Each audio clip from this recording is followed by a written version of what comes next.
ಹೇ ಸೀತಾರಾಮ್ ಪ್ರಿಯ ವೀಕ್ಷಕರೇ ನಮಸ್ಕಾರ. ನಾನು ಗೋಕಾಕ್ ಪರಿಸರದ ಜಾನಪದ ರಂಗಭೂಮಿ ಕಲಾವಿದ ಈಶ್ವರಚಂದ್ರ ಬೆಟಗೇರಿ. ನಾನು ಬರೆದಂಥ ಈ ಒಂದು ಶ್ರೀಕೃಷ್ಣ ಪಾರಿಜಾತ ರಂಗಪ್ರಯೋಗವನ್ನು ವಾಚನ ಮಾಡ್ತಾ ಬಂದಿದ್ದೀನಿ. ಇಲ್ಲಿಯವರೆಗೆ ತಮಗೆಲ್ಲ ಗೊತ್ತಿರುವಂತೆ ಮಾಯಾವಿಯಾದ ಶ್ರೀಕೃಷ್ಣ ಪರಮಾತ್ಮ ಸತ್ಯಭಾಮೆಯಲ್ಲಿರ್ತಕ್ಕಂಥ ಸೂಕ್ಷ್ಮ ಅಹಂಕಾರವನ್ನು ನಾಶ ಮಾಡಿ ಅವಳಿಗೆ ಯಥಾರ್ಥವಾದಂಥ ಬೋಧನೆಯನ್ನು ಮಾಡುವುದಕ್ಕಾಗಿ ಕೊರವಂಜಿ ರೂಪದಿಂದ ಬಂದು ಈಗ ಕೃಷ್ಣ ದಶಾವತಾರಕ್ಕೆ ಬರ್ತಾ ಇದ್ದಾನೆ. 10 ಅವತಾರಗಳ ಪರಿಕಲ್ಪನೆಯನ್ನು ನೀಡಿ ಅದರಲ್ಲಿರ್ತಕ್ಕಂಥ ಜ್ಞಾನಾಮೃತವನ್ನು ಜನಸಾಮಾನ್ಯರಿಗೆ ತಿಳಿಸುವಂಥ ಮೂಲ ಉದ್ದೇಶನ ಕೃಷ್ಣ ಪರಮಾತ್ಮನದಿರಲಾಗಿ ದೂತೆ ಪ್ರಶ್ನೆ ಮಾಡ್ತಾಳೆ. ಕೃಷ್ಣ ಪರಮಾತ್ಮ ನೀವೆಲ್ಲರೂ ಪಾಂಡವ ಪಕ್ಷಪಾತಿ ಅಂತೇಳಿ ಅಂತಾರೆ, ಖರೇನ ಸುಳ್ಳು? ಖರೇದ ದೂತೆ. ಯಾಕಂದರೆ ಶ್ರೀಸಾಮಾನ್ಯರು ಕೇವಲ ಬಾಯಿಂದ ಕೃಷ್ಣ ಕೃಷ್ಣ ಅಂತೇಳಿ ನಾಮಸ್ಮರಣೆ ಮಾಡಿದರೆ ಪಾಂಡವರ ರೋಮಗಳು ಕೂಡ ಕೃಷ್ಣ ಕೃಷ್ಣ ಅಂತೇಳಿ ನನ್ನ ನಾಮಸ್ಮರಣೆ ಮಾಡ್ತಾ ಇದ್ದಾವೆ. ಇಂಥ ಭಕ್ತರ ಇಷ್ಟಾರ್ಥವನ್ನು ನೆರವೇರಿಸಿ ಮೇಲಾಗಿ ಅವರು ಧರ್ಮಿಗಳಾಗಿದ್ದರಿಂದ ಅವರನ್ನು ಕಾಪಾಡುವುದು ನನ್ನ ಧರ್ಮ. ಅದಕ್ಕೆ ಮಮ ಪ್ರಾಣಾಹಿ ಪಾಂಡವ ಅಂತ ಹೇಳಿದ್ದೀನಿ. ಅದಕ್ಕಾಗಿ ನಾನು ಪಾಂಡವರ ಪಕ್ಷವನ್ನು ವಹಿಸಬೇಕಾದರೂ ಕೂಡ ಒಂದು ನಿಬಂಧನೆಯನ್ನು ಇಟ್ಟಿದ್ದೆ. ಏನಂತ, ನಾನು ಯುದ್ಧ ರಣರಂಗದಲ್ಲಿ ಶಸ್ತ್ರವನ್ನು ಎತ್ತುವುದಿಲ್ಲ ಅನ್ನುವಂಥ ಮಾತನ್ನು ಹೇಳಿದಾಗ ಅರ್ಜುನ ಏನು ಮಾಡಿದಂತ ಅಂದರೆ, ಪರಮಾತ್ಮ ನೀನು ಶಸ್ತ್ರ ಎತ್ತದೇ ಇದ್ದರೂ ಕೂಡ ಸಾಕ, ನೀವು ನಮ್ಮ ಕೂಡ ಇದ್ದರೆ ಸಾಕು ಭಗವಂತ ಅಂಥೇಳಿ ನನ್ನನ್ನು ಆಯ್ಕೆ ಮಾಡಿಕೊಂಡ. ಅದಕ್ಕಾಗಿ ನಾನು ಪಾಂಡವ ಪಕ್ಷಪಾತಿಯಾಗಿ ಇರಬೇಕಾಗಿತ್ತು. ಅದಕ್ಕೆ ಪಾಂಡವರ ಪಕ್ಷದಲ್ಲಿ ಇದ್ದರೂ ಕೂಡ ನನ್ನ ಮೂಲ ಉದ್ದೇಶ ಏನಿದಂತಂದರೆ, ಎಲ್ಲಿ ಅಧರ್ಮ ಇರ್ತದನೋ ಅದನ್ನು ನಾಶ ಮಾಡಲೇಬೇಕು. ಯಾಕೆ?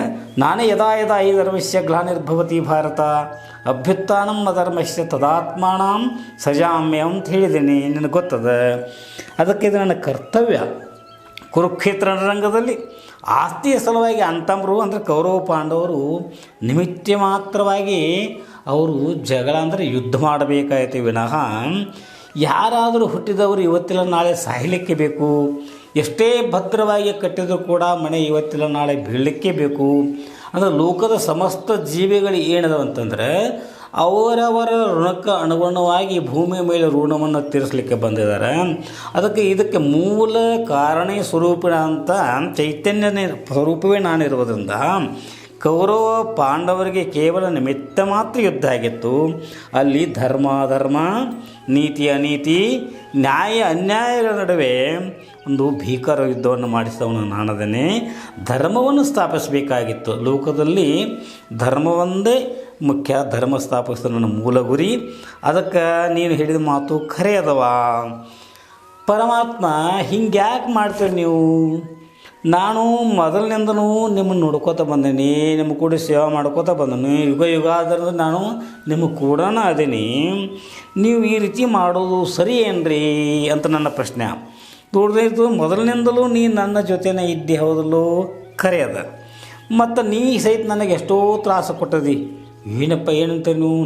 ಮನುಷ್ಯಾಳ ನಾನು ನಿಮಗೆ ಕಳಿಸ್ಬಿಟ್ಟಿನಿ. ಹೆಂಗೆ ನೋಡು ಸ್ವಾಮಿ, ಕೃತಯುಗದೊಳಗೆ ನಿಮ್ಮ ಅವತಾರ ಯಾವುದಿತ್ತು ರೀ? ಆವಾಗ ಮನುಷ್ಯಾಳು ಹೆಂಗಿದ್ನಿ? ಆವಾಗ ನಿಮಗೇನು ತ್ರಾಸ ಕೊಟ್ಟೀನಿ ಅದನ್ನಾರು ಬಿಡಿಸಿ ಹೇಳ್ರಿ ನಮಗೆ. ಖರೆ ದೂತೆ ಕೃತಯುಗದೊಳಗೆ ನಮ್ಮ ಅವತಾರ ಯಾವುದಿತ್ತು ಅಂತ ಕೇಳಿದಿಲ್ಲ. ಒಂದು ವಾಮನ ಅವತಾರ, ಇನ್ನೊಂದು ಪರಶುರಾಮ ಅವತಾರ. 2 ಅವತಾರಗಳನ್ನು ತೊಟ್ಟಿದ್ದೆ. ಒಂದು ಅವತಾರದೊಳಗೆ ಭಿಕ್ಷಾ ಬೇಡಕ್ಕೆ ಹಚ್ಚಿರಿ, ಮತ್ತೊಂದು ಅವತಾರದೊಳಗೆ ಈ ಭೂ ಪ್ರದಕ್ಷಿಣೆಯನ್ನು ಮಾಡಕ್ಕೆ ಹಚ್ಚಿದ್ರಿ. ಯಾಕೆ? ಅದು ಗರ್ವವತಾಡಿದಂಥ ಬಲಿಚಕ್ರವರ್ತಿ ಅದು ಹೋಗಿ ಅವನ್ನ ಒಂದು ಉದ್ಧಾರಕ್ಕಾಗಿ 3 ಪಾದಗಳನ್ನು ಭೂಮಿ ಬೇಡಿ ಭಿಕ್ಷಾ ಬೇಡಿ ಲೋಕ ಕಲ್ಯಾಣ ಮಾಡಿದ್ದೀನಿ. ಇನ್ನೊಂದು ಪರಶುರಾಮ ಅವತಾರ ಕೊಟ್ಟು ಕೊಡಲಿ ಅಂದ ದುಷ್ಟ ಕ್ಷತ್ರಿಯನ ನಿರ್ಮಾಣ ಮಾಡಿ ಧರ್ಮವನ್ನು ಸ್ಥಾಪನೆ ಮಾಡಿದ್ದೀನಿ. ಅದ ಹೇಳಿ ಪರಮಾತ್ಮ, ಆವಾಗ ನನ್ನ ವೈಭವ ಮನುಷ್ಯಳಾಗಿ ಮಾಡಿದ್ದಿಲ್ಲ. ನಂದು ಹೆಂಗಿತ್ತು ನನ್ನ ವೈಭವ ಅದನ್ನಷ್ಟು ಹೇಳ್ರಿ ದೂತೆ. ಆವಾಗ ನಿನ್ನ ಕೃತಯುಗದೊಳಗೆ ನಿನ್ನ ವೈಭವ ಹೆಂಗಿತ್ತಂದ್ರೆ, ನಿನ್ನ ಕೈಯಿಂದ ಮೊಳದಿಂದನ 28 ಮೊಳ ಶರೀರ. ಹಾಗೆ ಅಂತಂದ್ರೆ ಅದಕ್ಕೆ ತಕ್ಕಂಗೆ 1 ಲಕ್ಷ ಅಂದರೆ 1ರ ಮುಂದೆ 5 ಸೊನ್ನೆ ಎಟ್ಟಕತಿ ಅಷ್ಟು 1 ಲಕ್ಷ ವರ್ಷ ಆಯುಷ್ಯ. ಇಂಥದ್ದೆಲ್ಲ ಭೋಗ ಕೊಟ್ಟ ನನಗೇನೆಂದರೆ ಬಂಗಾರದಿಂದ ದೇವಾಲಯಗಳನ್ನ ಮಾಡಿಸಿಕೊಟ್ಟಿದ್ನಿ. ಏನೆಲ್ಲ ಸುಖವನ್ನು ಕಲ್ಪನೆ ಮಾಡಿ ಕೊಟ್ಟಿದ್ನಿ, ಆದರೆ ಏನಂತೆ ನೀನು ಒಳ್ಳೆಯ ಕೆಲಸ ಮಾಡಲಿಲ್ಲ, ನಾನು ಯಾರಂತ ತಿಳಿಲಿಲ್ಲ ಅಂಥದ್ದು ನಾ ಏನು ಮಾಡೀನಿ, ಪರಮಾತ್ಮನಿಗೆ ಯಾಕೆ ಶಿಕ್ಷೆ ಕೊಡಲಿಲ್ಲ ರೀ ನೀವು. ಪರಿಶ್ರಮ ಅವತಾರ ಕಾಲಕ್ಕೆ ಏನಾಯ್ತು ಇರುತ್ತೆ, ನನ್ನ ತಾಯಿ ಎಲ್ಲರ ಅಮ್ಮ ರೇಣುಕಾದೇವಿಗೆ 28 ದಿವಸಗಳ ಕರೆಗೆ ರಂಡೆತನ ತೆಗೆಯುವಂಗೆ ಮಾಡಿ ಅಂಥ ದುಷ್ಟ ಮನುಷ್ಯರು ನೀವು. ನೀವು ಎಂಥ ಕೆಲಸ ಮಾಡಿದ್ರೆ ತಿಳಿದಿಲ್ಲ ನಿಮ್ಗೆ. ನಾ ಅಲ್ರಿಪ್ಪ, ಆ ಕಾರ್ತಿಕ ವಿರಾಜನ ಮಾಡ್ಯ ನಾ ಏನಲ್ಲ, ಅವನು ನಿನ್ನಂಥ 28 ಮಾಡಿದ ಮನುಷ್ಯನ ಹೌದು ದುಷ್ಟ. ಹೌದು ಬಿಡಪ್ಪ, ನನಗೂ ಆಗ 28 ಮಳ ಶರೀರ ಇತ್ತು, ಅದಕ್ಕೆ ನೀ ಹಿಂಗೆ ಮಾತಾಡಕತ್ತದಿ. ಅದನ್ನು ನನಗೆ ಯಾಕೆ ನೀ ಶಿಕ್ಷೆ ಕೊಡಲಿಲ್ಲ, ಕೊಡಬೇಕಾಗಿತ್ತು ನಮಗೆ ಶಿಕ್ಷೆ. ನೋಡುತ್ತೆ ಆಗ ಇಡೀ ನಿಮ್ಮ ಮನುಷ್ಯ ಕುಲಕ್ಕೆ ನಾನು ಶಿಕ್ಷೆ ಕೊಟ್ಟಿದ್ದೀನಿ. ಅದು ಹೆಂಗಂದ್ರೆ ನಿಮಗೆ ಕೊಟ್ಟಂಥ 28 ಮಳ ಶರೀರದೊಳಗೆ ಅರ್ಧ ಶರೀರ ಕಡಿಮೆ ಮಾಡಿ, ಆಗ 14 ಮಳ ಶರೀರ ಆಗಿತ್ತು. ಅಷ್ಟೇ ಅಲ್ಲ, 1 ಲಕ್ಷ ಆಯುಷ್ಯ ಇತ್ತಲ್ಲ. ಹೌದು ಬಿಡ್ರಿ, ಒಂದರ ಮುಂದೆ 5 ಪೂಜೆ ಹೇಳಿದ್ರಲ್ಲ ನೀವು. ಆ 1 ಲಕ್ಷ ಆಯುಷ್ಯದಾಗ ಅದ್ರಾಗ ಏನು ಕಡಿಮೆ ಮಾಡಿರಿ ನೀವತ್ತ. ತೂತೆ ಆಯುಷ್ಯ ಲಕ್ಷದ ಮುಂದಿನ ಒಂದು ಪೂಜೆ ಐತಲ್ಲ, ಅದನ್ನು ತೆಗೆದು ಬಿಟ್ಟು ನಾವು 10,000 ವರ್ಷ ಆಯುಷ್ಯ ಆಯ್ತು. ದಯಾಗಣ ಇದು ಯಾವ ಯುಗದೊಳಗೆ ಅಂದ್ರಿ, ಇದು ತ್ರೇತಾಯುಗದಲ್ಲಿ ಮುಂದೆ. ತ್ರೇತಾಯುಗದೊಳಗೆ ಆವಾಗ 12,96,000 ವರ್ಷ ಆಯುಷ್ಯ ಇತ್ತದಕ್ಕೆ. ಆವಾಗ ನನ್ನ ಅವತಾರ ರಾಮಾವತಾರ ನಿಮಗೆ ಸ್ವರೂಪದ ಅರಿವಾಗಲಂತ ಬೆಳ್ಳಿಯಿಂದ ದೇವಾಲಯಗಳನ್ನು ಮಾಡಿಸಿಕೊಟ್ಟಿದ್ನಿ.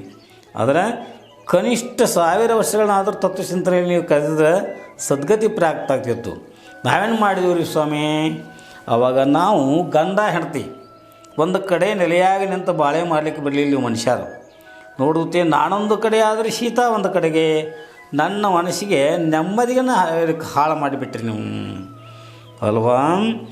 ನೀನು ಆ ಅಲ್ಪ ಬುದ್ಧಿ ಅಗಸನ ಮಾರಿ ಕೊಟ್ಟ ಸೀತಾದೇವಿನ ಹೊಟ್ಟೆಲಿ ಇದ್ದರೂ ಲೆಕ್ಕಿಸ ನಿನ್ನ ತಮ್ಮರ ಲಕ್ಷ್ಮಣ ಕೈಯಿಂದ ಅರಣ್ಯಕ್ಕೆ ಬಿಟ್ಟಿದಿ.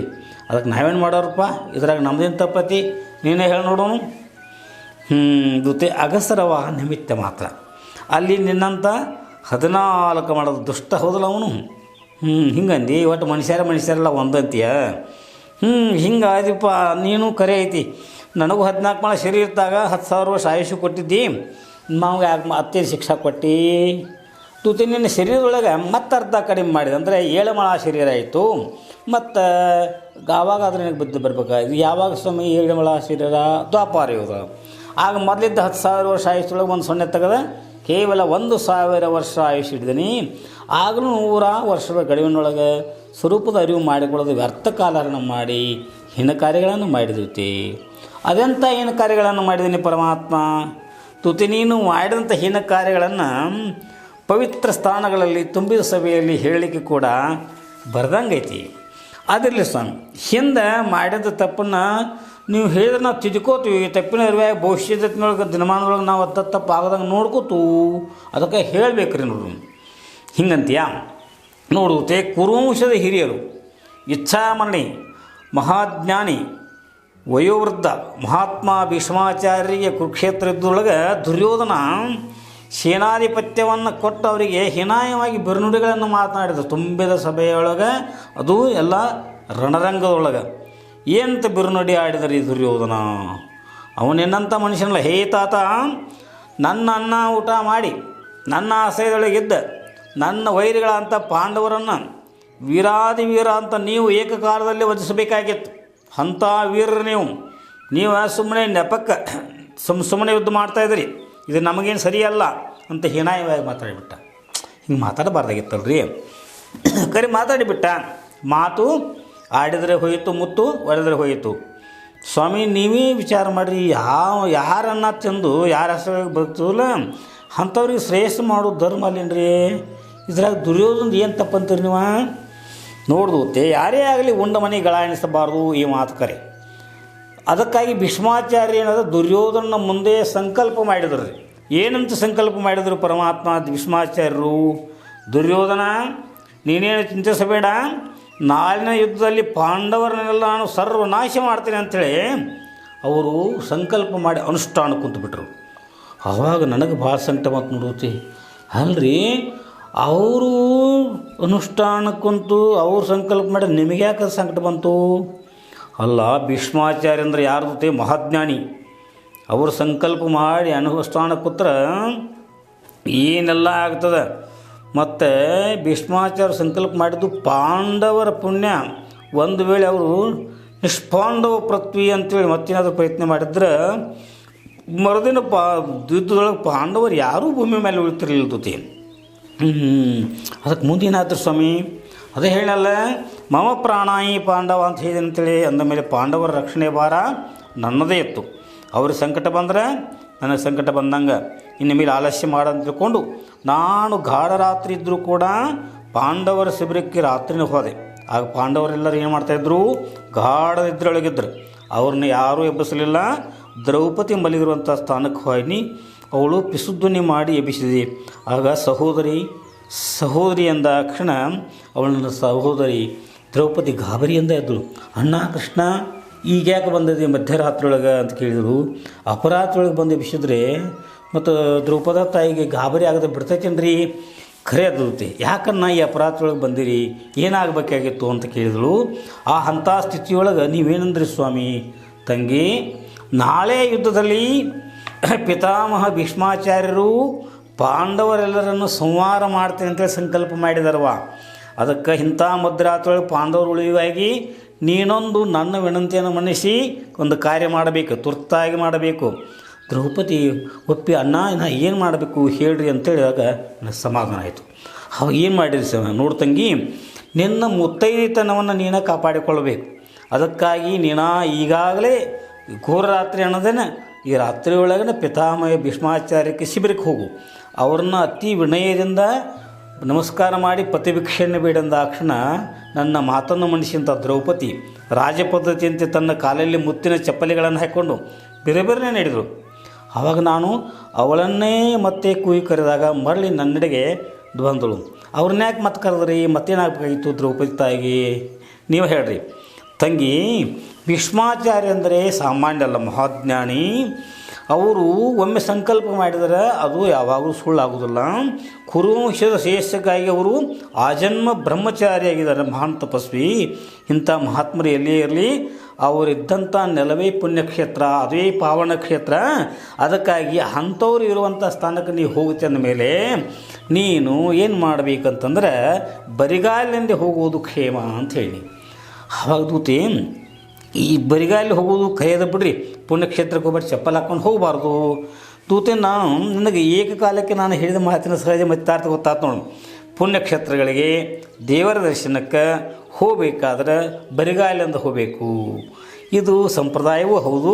ಅದಕ್ಕಾಗಿ ನನ್ನ ತಂಗಿ ಏನು ಮಾಡಿದ, ದ್ರೌಪದಿ ಕಾಲಿಡ್ತಕ್ಕಂಥ ಮುತ್ತಿನ ಚಪ್ಪಲಿಗಳನ್ನು ಕಳಿಸಿಬಿಟ್ಟು ಹೋಗಿ ಅಂತ ಹೇಳಿದಾಗ ಅವಳಿಗೆ ನಾನು ಹೇಳಿದಂತೆ ತನ್ನ ಮುತ್ತಿನ ಚಪ್ಪಲಿಗಳನ್ನು ಅಲ್ಲೇ ಕಳೆದು ಭಾವಪುರುಷಳಾಗಿ ಮುಂದಕ್ಕೆ ಹೋದಳು ಭೀಷ್ಮಾಚಾರ್ಯ ಶಿಬಿರತ್ತ. ಮುಂದೆ ಏನಾಗ್ತಾರೆ ಸ್ವಾಮಿ ನೋಡುತ್ತೆ, ದ್ರೌಪದಿ ಮುಂದೆ ಹೋಗೋದಷ್ಟು ನನಗೆ ಬೇಕಾಗಿತ್ತು. ನಾನು ಹೋದ ಕೂಡಲೇ ಅವಳ ಮುತ್ತಿನ ಚಪ್ಪಲಿಗಳನ್ನು ಕಳೆದಿದ್ದಳಲ್ಲ, ಅವಳು ನನ್ನ ಕೈಯಿಂದ ಮೇಲೆ ಕೆತ್ತಿ ನನ್ನ ತಲೆಯ ಮೇಲೆ ಹಣೆಗೆ ನಮಸ್ಕಾರ ಮಾಡಿ ತಲೆಯ ಮೇಲೆ ಇಟ್ಟುಕೊಂಡೆ. ಏನು ಪರಮಾತ್ಮ ನೀವು ತಂಗಿ ಚಪ್ಪಲ್ಲ ತಲೆ ಮೇಲೆ ಇಟ್ಕೊಂತಂದ್ರೆ ಇಲ್ಲ. ಅವಳು 27 ಹೆಜ್ಜೆ ಹೋಗಿ 21ನೇ ಹೆಜ್ಜೆ ಇಡುವಷ್ಟಾಗ ಹೊಳ್ಳಿ ನನ್ನ ಹತ್ತು ನೋಡಿದಳು. ಏನಂತ ಏನನ್ನ ಅಲ್ರಿ ಸ್ವಾಮಿ, ನೀವು ಮಾಡಿದೆಲ್ಲ ಹೇಳಿದ ಕ್ಷಣ ಹಿಂಗ್ಯಾಕೆ ಏನಾಯ್ತು ಹಕ್ಕಿಕತ್ತ ಗೊತ್ತಾ ನಮಗಾವಾತು. ದ್ರೌಪದಿ ತಾಯಿ ಚಪ್ಪಲಿ ನಿಮ್ಮ ತಲೆ ಮೇಲೆ ಯಾಕೆ ಇಟ್ಕೊಂಡ್ರಿ? ಅವಳೇನು ಕೇಳಿದ್ರಲ್ಲಿ? ದೂತೆ ನಿನ್ನ ಮಾತು ಕರೆಯೋದ ಹೌದ್ರಿ ಭಗವಂತ, ನನ್ನ ತಲೆ ಮೇಲೆ ಒಬ್ಬ ಹೆಣ್ಮಗಳ ಚಪ್ಪಲಿ ಇಟ್ಕೊಳ್ಳೋದಂದ್ರೇನ ಸಾಮಾನ್ಯ ಏನ್ರಿ, ಏನಾಗಬೇಕಾಗಿತ್ತು ರೀ?